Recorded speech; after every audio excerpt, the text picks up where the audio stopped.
Hello friends, ನಮಸ್ಕಾರ. Welcome to movie doctor. ಅಂತೂ ಭೀಮಾ ಸಿನಿಮಾವನ್ನ ನೋಡಿ ಆಯ್ತು, ನನಗೇನನ್ನಿಸ್ತು ಅಂತ ನಿಮ್ಮ ಮುಂದೆ ಹಂಚ್ಕೊಳ್ತೀನಿ. ಮೊದಲಿಗೆ ಮಾದಕ ವ್ಯಸನ ಯುವ ಜನಾಂಗಕ್ಕೆ ಶಾಪ. ಡ್ರಗ್ಸ್ನ ಕರಾಳ ರೂಪ, ವಿರಾಟ ಲೋಕದ ಅಂದಾಜು ಸಾಮಾನ್ಯವಾಗಿ ಎಲ್ರಿಗೂ ಇರಲ್ಲ. ದುನಿಯಾ ವಿಜಿ ನಟನೆ ಭೀಮಾ ನಮ್ಮನ್ನ ಬೇರೆಯದ್ದೇ ಲೋಕಕ್ಕೆ ಕರ್ಕೊಂಡು ಹೋಗುತ್ತೆ. ಇಲ್ಲಿ ಗಾಂಜಾ ಘಾಟ್ ಇದೆ, ಲೋಕಲ್ ಫ್ಲೇವರ್ ಇದೆ, ವಾಸ್ತವದ ಕತೆಗೆ ಭೀಭತ್ಸ ಸನ್ನಿವೇಶಗಳು ಕೂಡ ಜೊತೆಯಾಗಿವೆ ಅಂದ್ರೆ ತಪ್ಪಾಗಲ್ಲ.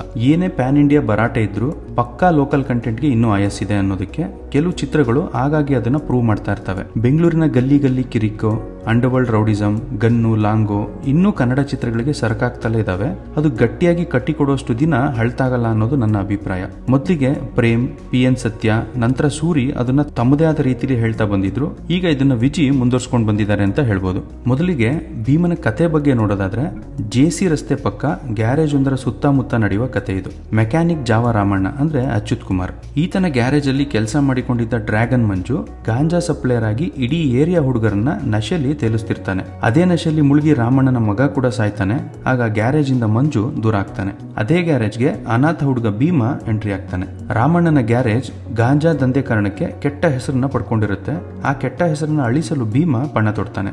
ಈ ಹಾದಿಯಲ್ಲಿ ಏನೆಲ್ಲ ಆಗುತ್ತೆ, ಯಾರನ್ನೆಲ್ಲ ಕಳೆದುಕೊಳ್ತಾನೆ, ಅದಕ್ಕೆ ಹೇಗೆ ಪ್ರತೀಕಾರ ತೀರಿಸ್ಕೊಳ್ತಾನೆ, ಗಾಂಜಾ ಡ್ರಗ್ಸ್ ದಂಧೆಯ ಕಿಂಗ್ ಪಿನ್ ಆಗಿ ಬೆಳೆಯುವ ಮಂಜುವನ್ನ ಹೇಗೆ ಮಟ್ಟ ಹಾಕ್ತಾನೆ, ಕಾರ್ಪೊರೇಟ್ ಆಗುವ ಮಂಜು ಆಸೆ ಈಡೇರುತ್ತಾ ಅಥವಾ ಇಲ್ವಾ, ಇದನ್ನೆಲ್ಲ ನಾವು ಸಿನಿಮಾ ನೋಡಿ ತಿಳ್ಕೊಂಡ್ರೆ ಚಂದ. ಇನ್ನ ಸಿನಿಮಾದಲ್ಲಿ ಏನ್ ಇಷ್ಟ ಆಯ್ತು ಅಂತ ನೋಡೋದಾದ್ರೆ, ನನಗೆ ಮೊದಲು ಗಮನ ಸೆಳೆದಿದ್ದು ಆರಂಭದಲ್ಲಿ ಕತೆ ಹೇಳುವ ಶೈಲಿ. ಭೀಮನ ಲೋಕಕ್ಕೆ ನಮ್ಮನ್ನು ಕರೆದುಕೊಂಡು ಹೋಗೋ ಪರಿ ಇಷ್ಟ ಆಯ್ತು. ಸಿನಿಮಾಕ್ಕಾಗಿ ಆಯ್ಕೆ ಮಾಡ್ಕೊಂಡಿರೋ ವಿಷಯ ಮತ್ತೆ ಅದನ್ನು ಪ್ರೆಸೆಂಟ್ ಮಾಡಿರೋ ರೀತಿ ಕೂಡ ಇಷ್ಟ ಆಗುತ್ತೆ. ಡ್ರಗ್ಸ್ ಜಾಲದ ಕುರಿತು ಸಾಕಷ್ಟು ಹೋಮ್ವರ್ಕ್ ಮಾಡಿರೋದು ಕೂಡ ಕಾಣಿಸುತ್ತೆ. ಇಂತಹ ವ್ಯಸನಗಳಿಗೆ ಬಲಿ ಬೀಳುವ ಜನತೆಗೆ ಯಾವ ರೀತಿಯಲ್ಲಿ ಬುದ್ಧಿ ಹೇಳಬೇಕೋ ಅದೇ ದಾಟಿಲಿ ಬುದ್ಧಿ ಹೇಳಿದ್ದಾರೆ. ಈ ಸಿನಿಮಾ ನೋಡಿದ ಯುವ ಜನತೆ ಇಂತಹ ವ್ಯಸನಗಳಿಂದ ದೂರವಾದ್ರೆ ಸಿನಿಮಾದ ಪರಿಶ್ರಮ ಕೂಡ ಸಾರ್ಥಕವಾಗುತ್ತೆ. ಭೀಮಾ ಸಿನಿಮಾ ಪಕ್ಕಾ ಲೋಕಲ್ ಸೊಗಡಿನ ಸಿನಿಮಾ. ಬೆಂಗಳೂರಿನ ಸೌಂದರ್ಯದ ಮುಖ ನೋಡಿರೋರ್ಗೆ ಇನ್ನೊಂದು ನಿಗೂಢ ಜಗತ್ತನ್ನ ಇದು ಪರಿಚಯಿಸುತ್ತೆ. ಈ ಸಿನಿಮಾದಲ್ಲಿ ಶುಂಠಿ, ಸೈಕೋ, ಜುಟ್ಟು, ಮೀಟರ್, ಫೀಲ್ಡ್ ಹೀಗೆ ಲೋಕಲ್ ಹುಡುಗರ ಪದಗಳೇ ಇವೆ. ಸಿನಿಮಾದಲ್ಲಿ ಇರ್ಲಿ ಅಂತ ಫೋರ್ಸ್ಫುಲಿ ಎಲ್ಲೂ ತಳಕು ಬಳಕನ್ನ ಬಳಸದಲ್ಲೇ ಇರೋದು ಕೂಡ ಇಷ್ಟ ಆಗೋ ಇನ್ನೊಂದು ಅಂಶ. ಸ್ಲಮ್ ಹುಡುಗರ ಕತೆ ಇರೋ ಸಿನಿಮಾ ಅಂದಾಕ್ಷಣ ಢಾಮ್ ಡೂಮ್ ಅಂತ ಬ್ಯಾಕ್ ಗ್ರೌಂಡ್ ಮ್ಯೂಸಿಕ್ ಹಾಕಿ ಆಡಿಯನ್ಸ್ ಗಳನ್ನ ಇರಿಟೇಟ್ ಮಾಡುವಂತ ಸಾಕಷ್ಟು ಸಿನಿಮಾಗಳಿವೆ. ಆದ್ರೆ ಭೀಮಾ ಸಿನಿಮಾದಲ್ಲಿ ಹಿನ್ನೆಲೆ ಸಂಗೀತನೇ ಹೈಲೈಟ್ ಅಂಡ್ ಸಿನಿಮಾದ ಲವಲವಿಕೆಯನ್ನು ಕೂಡ ಇದು ಹೆಚ್ಚಿದೆ. ಹುಡುಗರು ವೀಲಿಂಗ್ ಮಾಡುವಂತಹ ಒಂದು ಕೆಲವು ಸೆಕೆಂಡ್ಗಳ ದೃಶ್ಯ ಮತ್ತು ಆ ಸಮಯದ back ground music goose bumps ನ ಕ್ರಿಯೇಟ್ ಮಾಡುತ್ತೆ. ಭೀಮಾ ಚಿತ್ರದಲ್ಲಿ ಇಷ್ಟವಾಗುವ ಇನ್ನೊಂದು ವಿಷಯ ಅಂದ್ರೆ ಅದು ಚಿತ್ರದ ಸಂಭಾಷಣೆ ಮತ್ತು ಡೈಲಾಗ್ಸ್. ಸಂಭಾಷಣೆ ಪಕ್ಕಾ ಲೋಕಲ್. ಉದಾಹರಣೆಗೆ, ಒಂದು ಸಲ ಹೊಡೆದ್ರೆ ಜಾಲಿ, ಇನ್ನೊಂದ್ಸಲ ಹೊಡೆದ್ರೆ ಶ್ರದ್ಧಾಂಜಲಿ. ಹುಡುಗರು ಬೆಂಕಿ ಪಟ್ಟಣದಲ್ಲಿರೋ ಬೆಂಕಿ ಕಡ್ಡಿಗಳ ತರ ಒಂದು ಕಡ್ಡಿಗೆ ಬೆಂಕಿ ಅಂಟ್ಕೊಂಡ್ರು ಸಾಕು, ಇಡೀ ಪಟ್ನ ಭಗ್ಗಂತ ಉರಿಯುತ್ತೆ. 100 ಜನ ಕೌರವರನ್ನ ಎದುರಿಸಿದವನು ಭೀಮಾ, ಅಂತವನು ಅವನ ಸೈನ್ಯನ ಉಳಿಸ್ಕೊಳ್ಳಲ್ವಾ? ಹೀಗೆ ಸಾಕಷ್ಟು ಒನ್ಲೈನರ್ ಡೈಲಾಗ್ಗಳು ಪ್ರೇಕ್ಷಕರ ಸಿಳ್ಳೆನ ಗಿಟ್ಟಿಸ್ಕೊಳ್ತವೆ. ಜೊತೆಗೆ ಈ ಚಿತ್ರದ ಕ್ಯಾಮ್ರಾ ವರ್ಕ್ ಕೂಡ ಉತ್ತಮವಾಗಿದೆ. ಲೋಕಲ್ ವಿಷಯಗಳನ್ನ ಕ್ಯಾಮ್ರಾ ಮೂಲಕ ತೋರಿಸೋದು ಅಷ್ಟು ಸುಲಭವಲ್ಲ, ಆದ್ರೆ ಭೀಮಾ ಈ ವಿಷಯದಲ್ಲೂ ಗೆದ್ದಿದೆ. ಇನ್ನು ಕ್ಲೈಮ್ಯಾಕ್ಸ್ ಅಲ್ಲಿ ಸಣ್ಣ ಪುಟ್ಟ ಟ್ವಿಸ್ಟ್ ಗಳನ್ನ ಕೊಟ್ಟು ಸಲಗ ಜೈಲಿಂದ ರಿಲೀಸ್ ಆಗಿ ಬರೋದನ್ನು ಕೂಡ ತೋರಿಸಿದ್ದಾರೆ. ಅದು ಯಾಕೆ ಅನ್ನೋದನ್ನ ನೀವು ಸ್ಕ್ರೀನ್ ಅಲ್ಲೇ ನೋಡ್ಬೇಕು. ಲೋಕಲ್ ಮಾಸ್ ಇಷ್ಟಪಡುವವರನ್ನ ಮಾತ್ರ ಮನಸ್ಸಲ್ಲಿ ಇಟ್ಕೊಂಡು ವಿಜಿ ಭೀಮನ ಕಥೆನ ಹೇಳಿರೋದು ಗೊತ್ತಾಗುತ್ತೆ. ಅಂತವರಿಗಂತಲೇ ಒಂದಷ್ಟು ಸನ್ನಿವೇಶಗಳು ಕೂಡ ಇಲ್ಲಿವೆ. ಇನ್ನ ಕಲಾವಿದರ ಅಭಿನಯದ ಬಗ್ಗೆ ಮಾತಾಡೋದಾದ್ರೆ, ವಿಜಿ ಎಂದಿನ ತಮ್ಮ ಮಾಸ್ ಸ್ಕ್ರೀನ್ ಪ್ರೆಸೆನ್ಸ್ ಇಂದ ಗಮನ ಸೆಳೀತಾರೆ. ನಿರ್ದೇಶನ ಹಾಗೂ ನಟನೆ ಎರಡನ್ನೂ ನಿಭಾಯಿಸುವಲ್ಲಿ ಅಲ್ಲಲ್ಲಿ ಕೊಂಚ ಡಲ್ ಆಗಿರೋದು ಗೊತ್ತಾಗುತ್ತೆ. ಇನ್ನುಳಿದಂತೆ ತಮ್ಮ ಹುರಿಗಟ್ಟಿದ ದೇಹ ಪ್ರದರ್ಶನಕ್ಕೂ ಸನ್ನಿವೇಶವನ್ನ ಚೆನ್ನಾಗಿ ಕಟ್ಕೊಂಡಿದ್ದಾರೆ.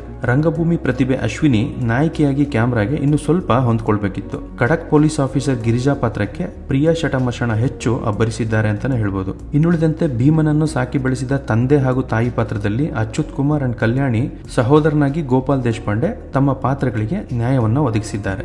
ಮೇನ್ ಆಗಿ ಮಂಜು ತಮ್ಮ ದೇಹ ಭಾಷೆಯಿಂದಲೇ ಹೆಚ್ಚು ಗಮನ ಸೆಳೀತಾರೆ. ಆದ್ರೆ ಅವರ ನಟನೆ ಹಾಗೂ ಡೈಲಾಗ್ ಡೆಲಿವರಿಯಲ್ಲಿ ಸ್ವಲ್ಪ ಪಕ್ವತೆ ಬೇಕಿತ್ತು ಅಂತ ಅನ್ನಿಸದೇ ಇರಲ್ಲ. ಅದೇ ಕಾರಣಕ್ಕೋ ಏನೋ ಆ ಪಾತ್ರಕ್ಕಿಂತ ಪಕ್ಕದಲ್ಲಿರುವ ಪಾತ್ರಗಳು ಹೆಚ್ಚು ಮಾತಾಡ್ತವೆ. ಇನ್ನು ಮಾದಕ ದ್ರವ್ಯ ವ್ಯಸನ ಮುಕ್ತ ಕೇಂದ್ರ ಮುಖ್ಯಸ್ಥರಾಗಿ ರಂಗಾಯಣರಿಗೂ ಗಂಭೀರ ಪಾತ್ರದಲ್ಲಿ ನಟಿಸಿದ್ದಾರೆ.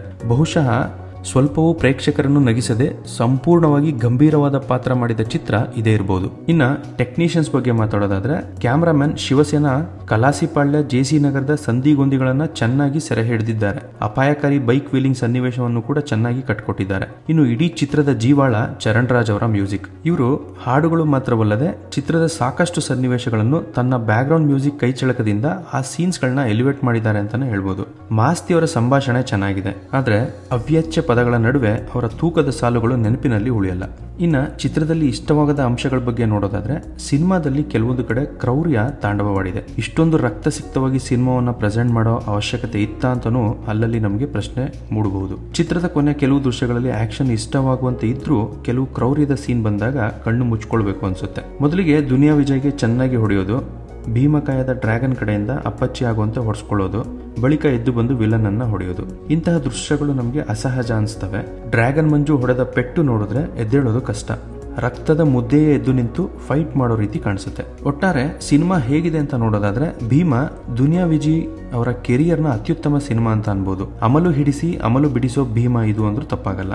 ರಕ್ತಪಾತ ಹಾಗೂ ಅವ್ಯಾಚ್ಯ ಪದಗಳ ಬಳಕೆ ಸ್ವಲ್ಪ ಕಡಿಮೆ ಇದ್ದಿದ್ರೆ ಫ್ಯಾಮಿಲಿ ಸಮೇತ ಹೋಗಿ ನೋಡಿ ಬನ್ನಿ ಅನ್ಬೋದಾಗಿತ್ತು. ಬಟ್ ಇದು ಟೀನೇಜರ್ಸ್ ಗಳಿಗೆ ಒಂದೊಳ್ಳೆ ಮೆಸೇಜ್ ಇರೋ ಸಿನಿಮಾ ಹಾಗೂ ಪಕ್ಕಾ ಲೋಕಲ್ ಸ್ಟೋರಿ ಬೇಸ್ಡ್ ಸಿನಿಮಾ ಇದಾಗಿರೋದ್ರಿಂದ ಮಾಸ್ ಆಡಿಯನ್ಸ್ಗಳನ್ನ ಅಟ್ರಾಕ್ಟ್ ಮಾಡೋದ್ರಲ್ಲಿ ಯಾವುದೇ ಡೌಟ್ ಇಲ್ಲ. ಅಂಡ್ ಈ ಭೀಮನಿಂದ ಬಹುತೇಕ ಚಿತ್ರಮಂದಿರಗಳು ಹೌಸ್ಫುಲ್ ಆಗಿರೋದು ಕೂಡ ಖುಷಿಯ ವಿಚಾರ ಅಂತ ಹೇಳ್ತಾ ಇಲ್ಲಿಗೆ ನನ್ನ ರಿವ್ಯೂ ಅನ್ನ ಮುಗಿಸ್ತೀನಿ. ಮತ್ತೆ ಸಿಗ್ತೀನಿ ಮುಂದಿನ ಮತ್ತೊಂದು ಒಳ್ಳೆ ಕಂಟೆಂಟ್ ಜೊತೆಗೆ ಅಂತ ಹೇಳ್ತಾ, ಈ ನನ್ನ ರಿವ್ಯೂ ಇಷ್ಟ ಆಗಿದ್ರೆ ನನ್ನ ಚಾನಲ್ನ ಸಬ್ಸ್ಕ್ರೈಬ್ ಮಾಡ್ಕೊಳ್ಳೋದ್ರ ಮೂಲಕ ಸಪೋರ್ಟ್ ಮಾಡಿ ಅಂತ ಹೇಳ್ತಾ, your review surgeon is signing off. Take care.